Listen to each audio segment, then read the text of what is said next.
मैं मां हूं, धरती मां। विलासी और व्यभिचारी व्यक्ति के लिए नारी का केवल एक ही रूप होता है। वो उसे काम और वासना की तृप्ति का साधन समझता है। उसे यह भी ध्यान नहीं रहता कि माता, बहन और पुत्री भी नारी ही होती है। उसके मन से नारी का सम्मान करने की भावना ही मिट जाती है। ऐसे व्यक्ति से यह आशा रखना कि वो आचरण और सौजन्य का प्रदर्शन भी कर सकता है, भूल है। मेरा माथा तभी ठनका था जब जमदग्नि की धर्मपत्नी रेणुका ने यह समझ लिया कि वो सहस्त्रार्जुन जैसे कामी और विलासी को भी राह पर ला सकती है। मुझे ना जाने क्यों यह भय लग रहा है कि उसकी ये भूल कहीं उसके और उसके समस्त परिवार के लिए किसी बहुत बड़ी और गंभीर विपदा का कारण न बन जाए। कहीं उसे अपनी इस भूल का कोई बहुत बड़ा मूल्य न चुकाना पड़े। आगे क्या होने वाला है, यह सोचकर मेरा दिल बुरी तरह धड़क रहा है।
क्या मैं कोई स्वप्न तो नहीं देख रहा देवी? नहीं सहस्त्रार्जुन, तुम स्वप्न नहीं देख रहे हो। तुम्हारे समक्ष मैं ही खड़ी हूं, ऋषि जमदग्नि की पत्नी रेणुका। मैं तुमसे कुछ कहने आई हूं। बड़ी बात यह नहीं है देवी कि आप यहां क्यों आई हैं। बड़ी बात यह है कि इस धरती की सबसे सुंदर स्त्री मेरे कक्ष में, मेरे समक्ष, मुझे अपनी आंखों पर विश्वास नहीं हो रहा देवी। तुम जैसे भोगी और विलासी व्यक्ति की दृष्टि को नारी में सौंदर्य के अतिरिक्त और कुछ कहां दिखाई देता है? नारी के मान, सम्मान, उसके मातृत्व, इन सब गुणों से तो तुम अनभिज्ञ हो, अपरिचित हो। और ये कोई गुण नहीं है, अभिशाप है सहस्त्रार्जुन। सुंदरता तो हर नारी का सर्वश्रेष्ठ गुण है देवी। आप क्या जाने, आपको पहली बार देखकर फिर देखना, बारंबार देखना मेरे जीवन की इच्छा बन चुकी थी। ये रूप, ये यौवन, ये सौंदर्य इस योग्य है कि आप जैसी स्त्री मुझ जैसे राजा के राजभवन की शोभा बने। यह तो दुर्भाग्य है, अत्याचार है कि तुम जैसी सुंदर स्त्री को ऋषि जमदग्नि जैसे ऋषि के रूखे सूखे जीवन का अंश बनना पड़ा। आओ सुंदरी, मेरी फैली हुई बाहें तुम्हारे निवास का सुंदरतम स्थान है। रुक जाओ सहस्त्रार्जुन। वासना में अंधे होकर ये ना भूलो कि मैं महान ऋषि जमदग्नि की पत्नी हूं और उनके 5 पुत्रों की माता भी। और समस्त संसार एक ऋषि पत्नी को माता की श्रेणी में रखता है।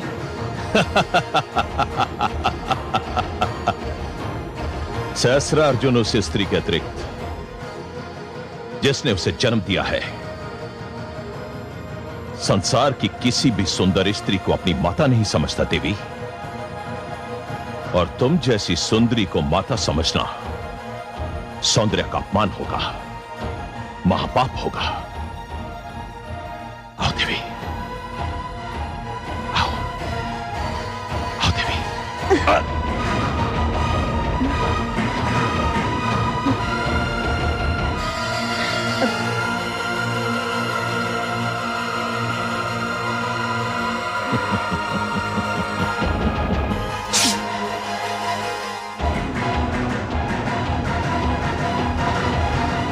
दुष्ट, तुझे सहस्र बाहुओं का बल केवल तेरे शत्रु के लिए मिला था, किसी नारी के सम्मान के साथ खेलने के लिए नहीं। मैं चाहती तो तेरा वध भी कर सकती थी सहस्रार्जुन, किंतु मेरे पति को ये स्वीकार नहीं होगा। मेरी तलवार से आज तुझे जो घाव लगा है, उसका रक्त आज जीवन बहता रहेगा।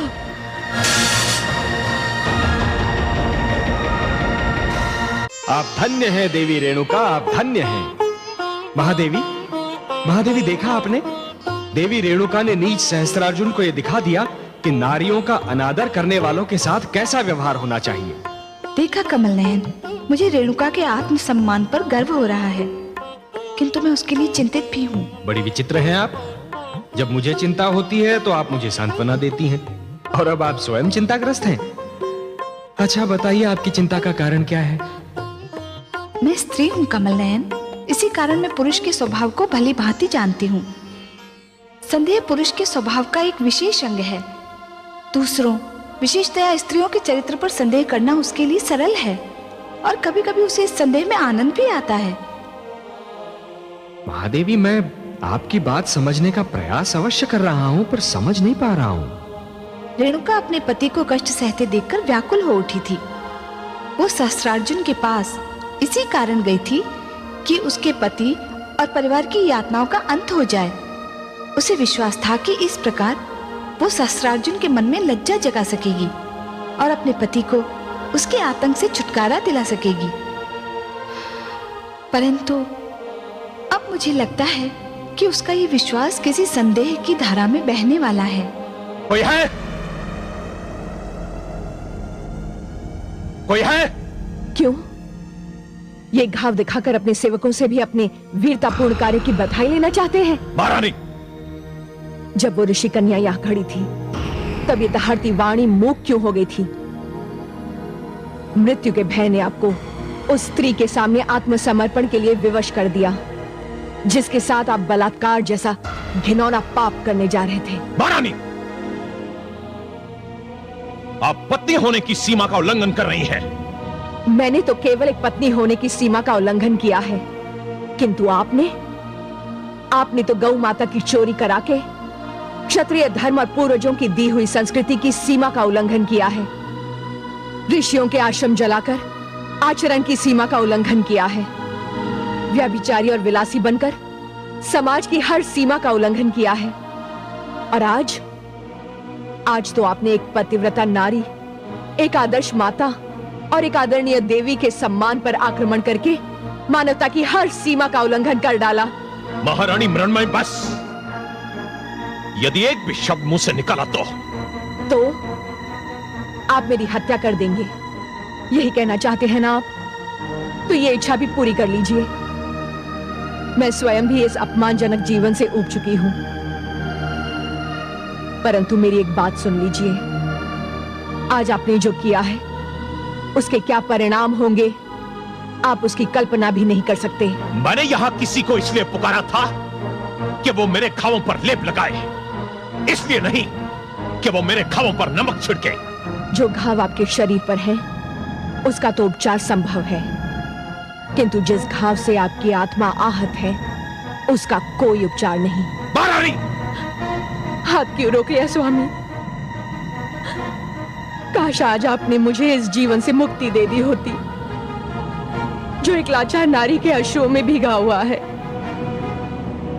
विश्वास कीजिए, मृत्यु इस जीवन से कहीं श्रेष्ठ है जो संतों को पीड़ित, नारियों को दुखी और शिशुओं को रोते देखकर भी कुछ नहीं कर सकता। आज मुझे अपने समस्त दुखों से मुक्ति मिल गई होती।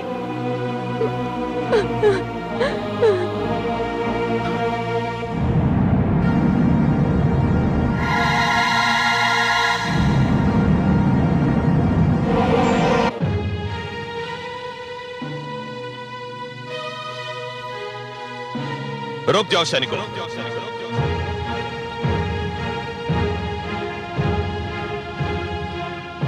तो एक काम कीजिए, एक दिन हमारे राजभवन आइए।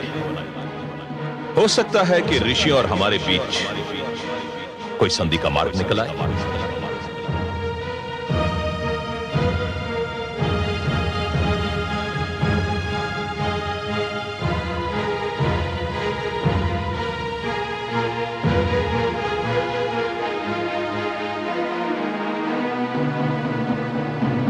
स्वामी,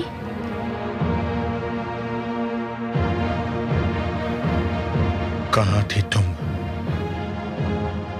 आप तो जानते हैं स्वामी। जानता तो मैं बहुत कुछ हूं, परंतु तुम्हारे मुख से सुनना चाहता हूं और वो ही सुनना चाहता हूं। स्वामी,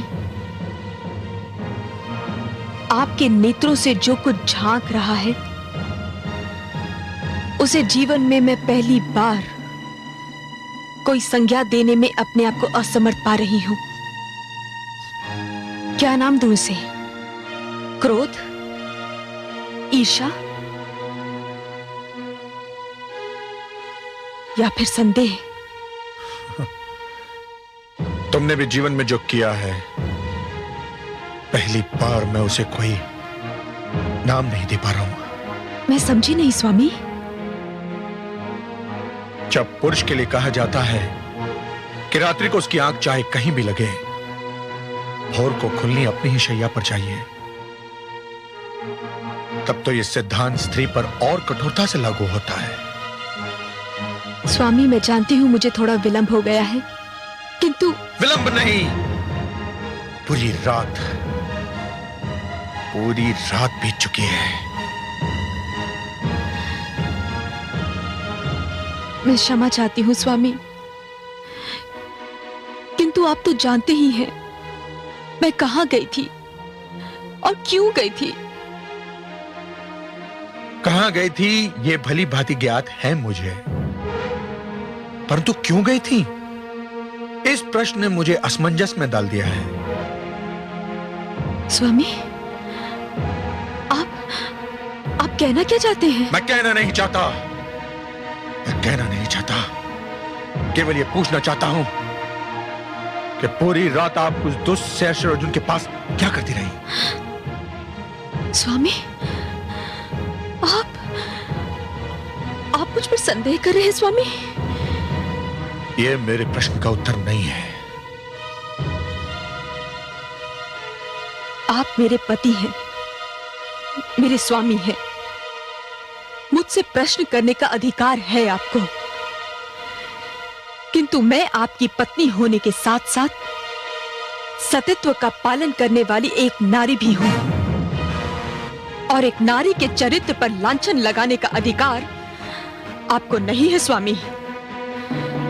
मैं चाहती तो आपके हर प्रश्न का उत्तर दे सकती थी, किंतु नारीत्व के सम्मान की सौगंध अब नहीं दूंगी।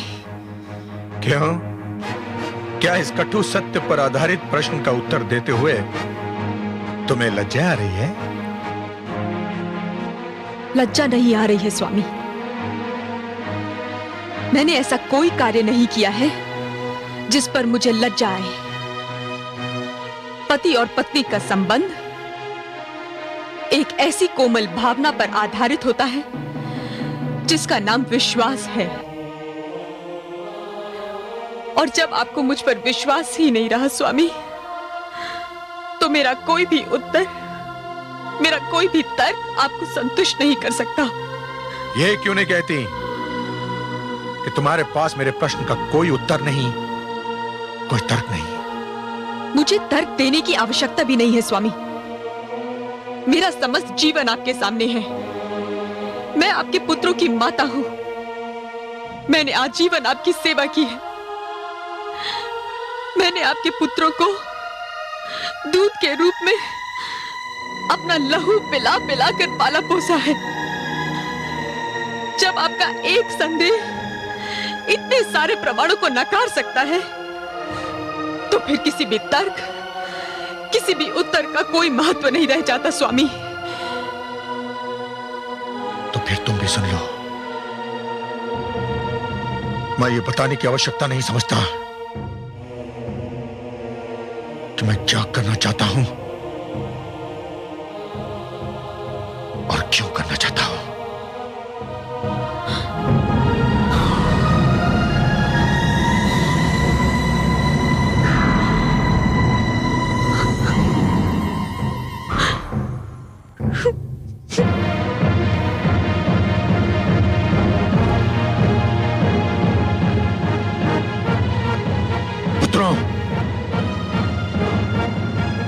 तुम्हारी माता ने मेरे तुम्हारे समस्त परिवार के आदर सम्मान को धूल में मिला दिया है। उसने हम सबको लज्जा के सागर में डुबो दिया है। हम सब किसी को मुंह दिखाने के योग्य नहीं रहे। हम कुछ समझे नहीं पिताश्री। समझने की आवश्यकता भी नहीं है। आवश्यकता केवल इसकी है कि समस्त संसार ये जान ले कि एक ऋषि के परिवार के आदर सम्मान को धूल में मिलाने वाली स्त्री को क्या दंड मिलना चाहिए। पुत्रों, मैं तुम्हें आदेश देता हूं कि जाओ और अपनी माता का सिर इसी पल उसके धड़ से अलग कर दो। जाओ। ये क्या कह रहे हैं आप? क्या मैं किसी अपरिचित भाषा में बात कर रहा हूं? मैंने कहा कि वध कर दो उसका। वध कर दे? किंतु क्यों? मुझे तुम्हारी माता के चरित्र पर संदेह है। क्षमा करें पिताश्री, या तो आपसे कहने में कुछ भूल हो रही है या फिर हमसे सुनने में कुछ भूल हो रही है। ना तो मुझसे कहने में कोई भूल हो रही है और ना ही तुमसे सुनने में। सत्य तो यह है कि मुझे तुम्हारी माता के चरित्र पर अब विश्वास नहीं रहा। किंतु ये कैसे संभव है पिताश्री? क्या मेरी बात पर विश्वास नहीं है तुम्हें? किंतु हमें माताश्री के चरित्र पर भी विश्वास है। अर्थात तुमको मेरे कथन से मिथ्या की गंध आ रही है? नहीं पिताश्री, किंतु हमारी रगों में दौड़ते रक्त से आज भी माताश्री के मातृत्व की सुगंध उठ रही है। और ये सुगंध हमें ये बताने के लिए पर्याप्त है कि ये मातृत्व एक चरित्रवती स्त्री का है। दूसरे शब्दों में तुम चारों मेरे आदेश को नकार रहे हो, अपनी मर्यादा का उल्लंघन कर रहे हो, पाप कर रहे हो तुम लोग। पिताश्री हमें ज्ञात है कि पिता की आज्ञा का पालन न करना पाप है, किंतु माता का वध करना भी महापाप है। किंतु कोई ना कोई पाप तो करना ही होगा। अब यह निर्णय ले लो कि तुम्हें कौन सा पाप करना है। मेरे प्रश्न का उत्तर क्यों नहीं देते? चुप क्यों हो? पिताश्री यदि हमारे भाग्य में पाप करना लिखा है तो हम पहला पाप करेंगे, किंतु माताश्री का वध करके उनके रक्त से अपने हाथ रंगने का महापाप कदापि नहीं करेंगे पिताश्री।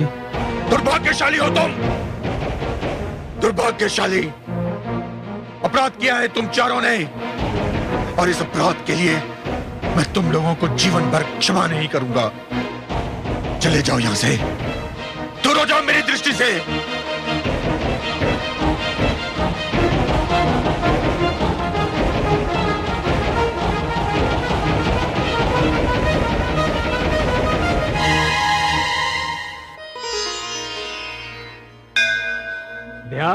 ध्यायेन नित्यम्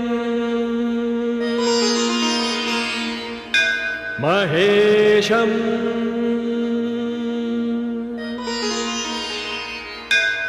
रजतगिरिनिभं चारुचन्द्रावदंसम् रत्नाकल्पोज्ज्वलाङ्गम् परशुमृगवराभीतिहस्तम् प्रसन्नम् पद्मासीनं समन्तात्सुतम्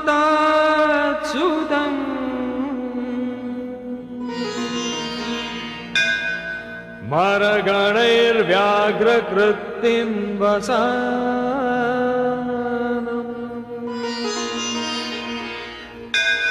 विश्वाद्यम् विश्ववन्द्यम् निखिलभयहरम् पञ्चवक्त्रत्रिनेत्रम् पञ्चवक्त्रत्रिनेत्रम्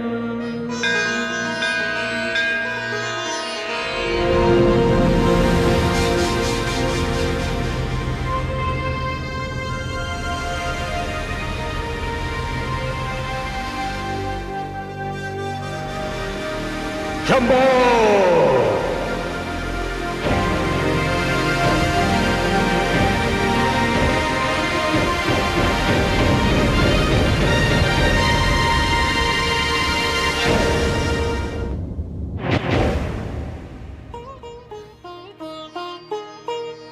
ना जाने मेरे स्वामी मुझसे रुष्ट होकर कहाँ चले गए हैं। आप घबराइए मत माताश्री, अनुज और समस्त शिष्य उन्हें खोजने ही गए हैं और अब तक तो उन्हें खोज भी लिया होगा। वे आते ही होंगे माताश्री, आते ही होंगे। और मुझे पूरा विश्वास है कि पिताश्री का क्रोध भी अब तक शांत हो चुका होगा। पुत्र, मेरा दायां अंग भड़क रहा है, न जाने इसका क्या अर्थ है। माते, माते। क्या हुआ पुत्र? स्वामी का पता चला? नहीं माताश्री, हम लोग दूर दूर तक देखाए हैं, उनका कोई पता नहीं। आप कहाँ जा रही हैं माते? द्वार पर। क्यों? जब तक मेरे स्वामी लौटकर नहीं आ जाते, मैं द्वार पर ही उनकी प्रतीक्षा करूंगी, चाहे इस प्रतीक्षा में एक युग ही क्यों ना बीत जाए।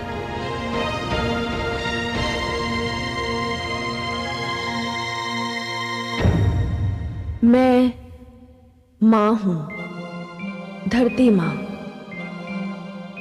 रेणुका ने तो अपनी समझ से अपने पतिव्रता होने का प्रमाण दिया,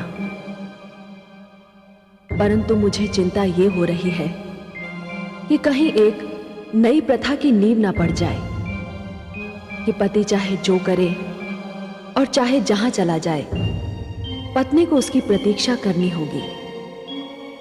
हालांकि जो कुछ हुआ उसमें रेणुका का कोई दोष नहीं। रेणुका ने तो केवल अपने पति के आश्रम और अपने परिवार को बचाने की चेष्टा की थी। उसके चरित्र पर संदेह करने का पाप तो ऋषि जमदग्नि ने किया था।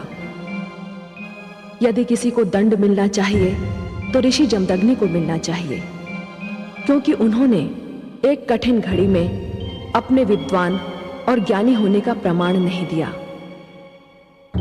समय आया तो वो भी एक साधारण पुरुष की भांति व्यवहार करने लगे।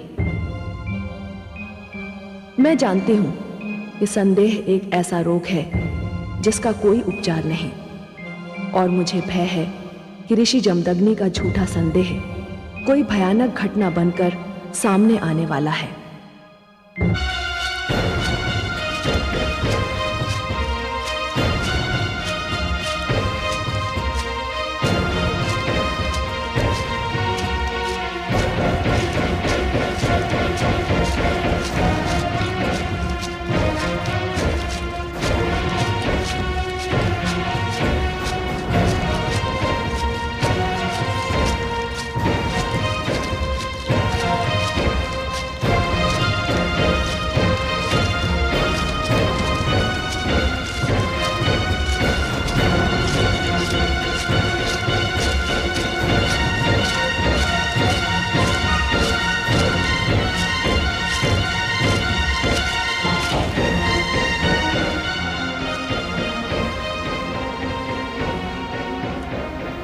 पिताश्री।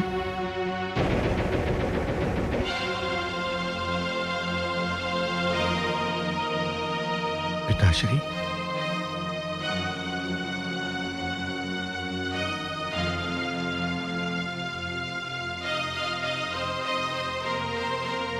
पिताश्री, मुझे नहीं पहचाना पिताश्री? मैं आपका पुत्र पुत्र राम। हाँ पिताश्री। पुत्र राम, मेरा पुत्र। ओ पिताश्री, पुत्र राम, पिताश्री, मेरा राम।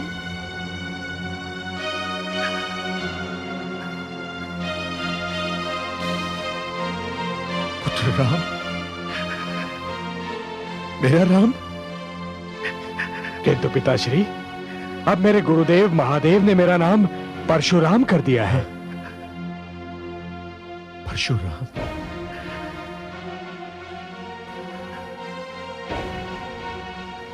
क्या हुआ पिताश्री?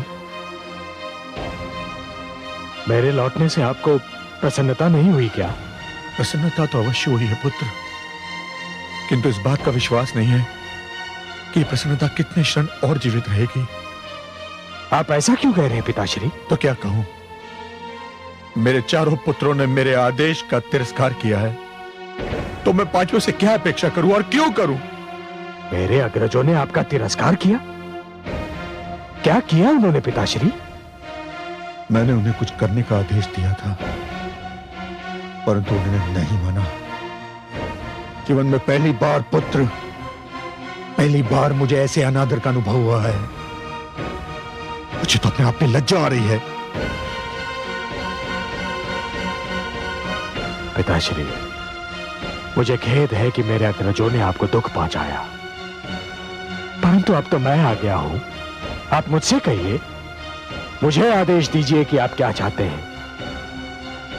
आपका आदेश तो भगवान का आदेश है, पितृदेवो भव।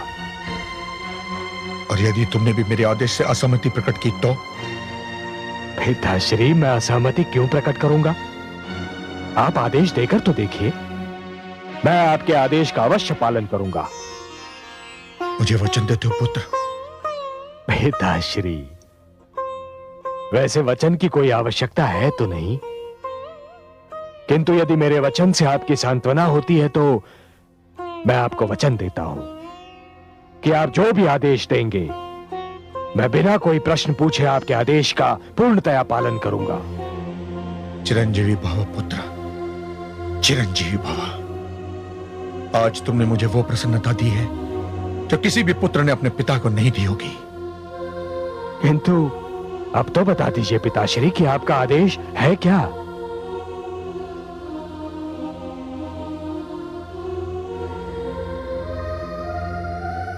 आश्रम चलो पुत्र, वहां तुम्हें सब कुछ बता दूंगा मैं।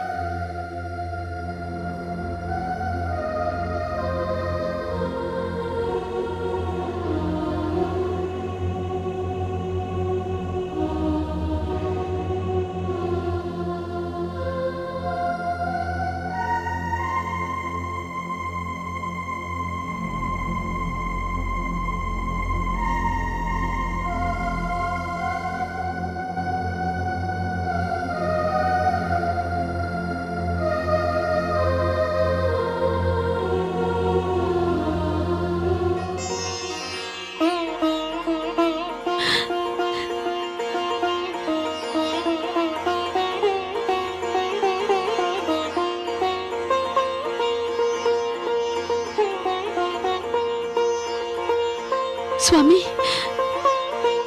स्वामी आ रहे हैं,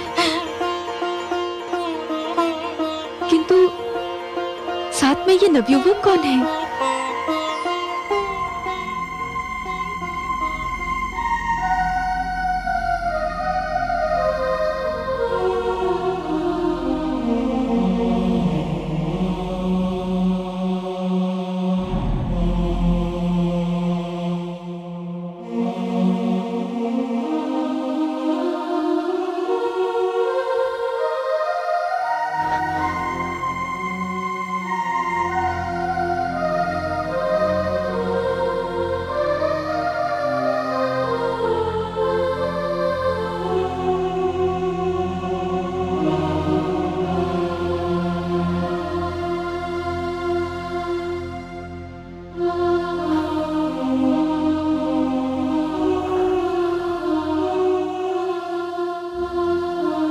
इतने समय उपरांत उन चरणों को छू रहा हूं जो एक पुत्र के लिए स्वर्ग समान होते हैं।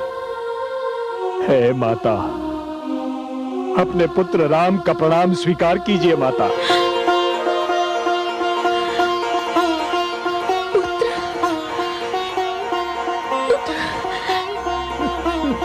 मेरा राम। हाँ माता। राम,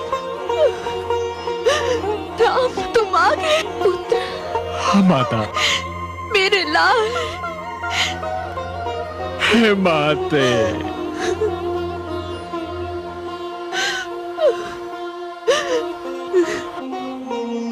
इसी क्षण के लिए तो मैं जी रही थी पुत्र। माता। हे माते।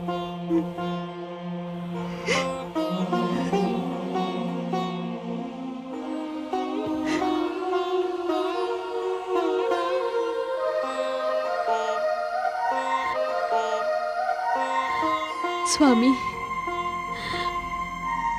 मुझे क्षमा कर दीजिए स्वामी, मुझे क्षमा।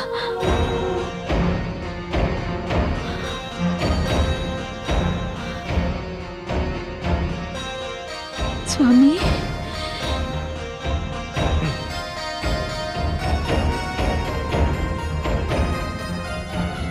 पुत्र, कहीं भावना की धारा में तुम बह तो नहीं गए ना? तुम्हें अपना वचन स्मरण है ना? तो काट दो अपनी माता का सर।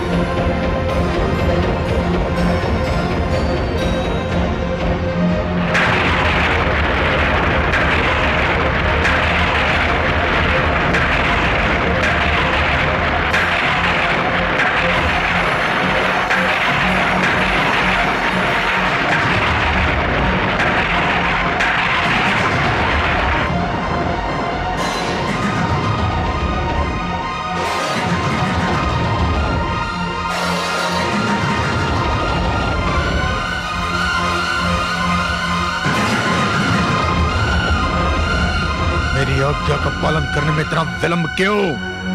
काट दो अपनी माता का सर।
हे परशु,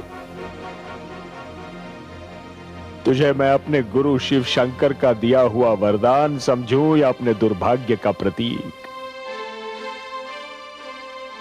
तुझे मैंने पाया था मानवता के शत्रु सहस्रार्जुन का वध करने के लिए। तुझे मैंने पाया था अपने माता पिता के शत्रु सहस्रार्जुन का वध करने के लिए।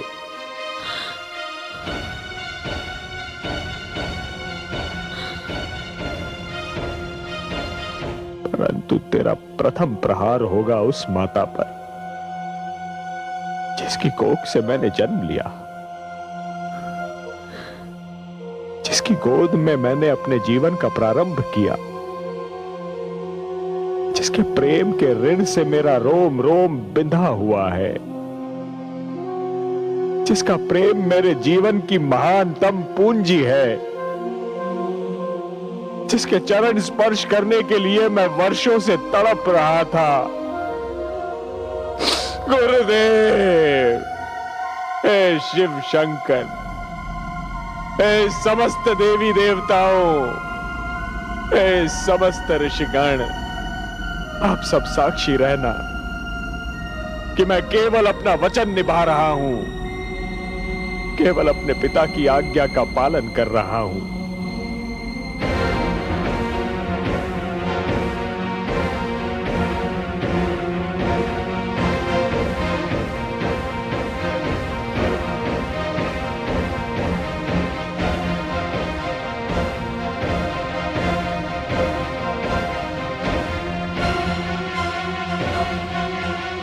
हे माता,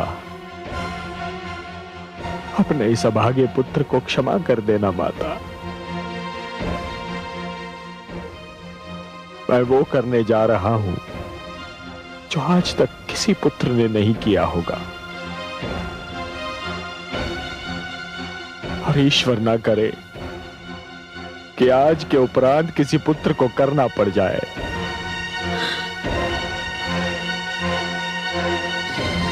क्षमा माते, क्षमा माते।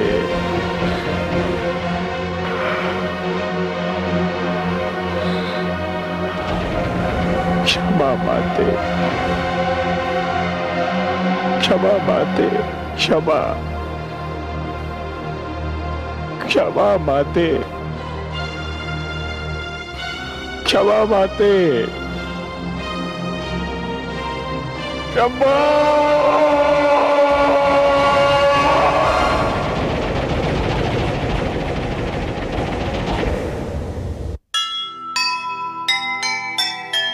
ये कैसा अन्याय है, ये कैसा अंधेर,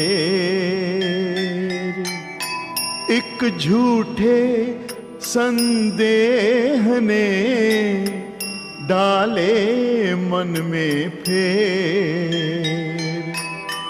जो लगता था आज तक एक सुखी संसार, ऐसी विपदा आ पड़ी, बिखरा वह परिवार, बिखरा वह परिवार।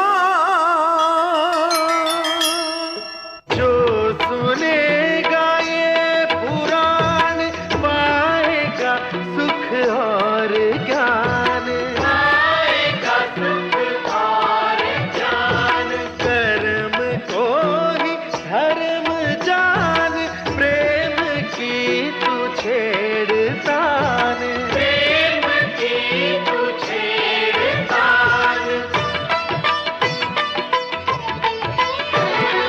बीते युग बता रहे हैं, बीते युग बता रहे हैं, सत्य पथ पे चल सुझा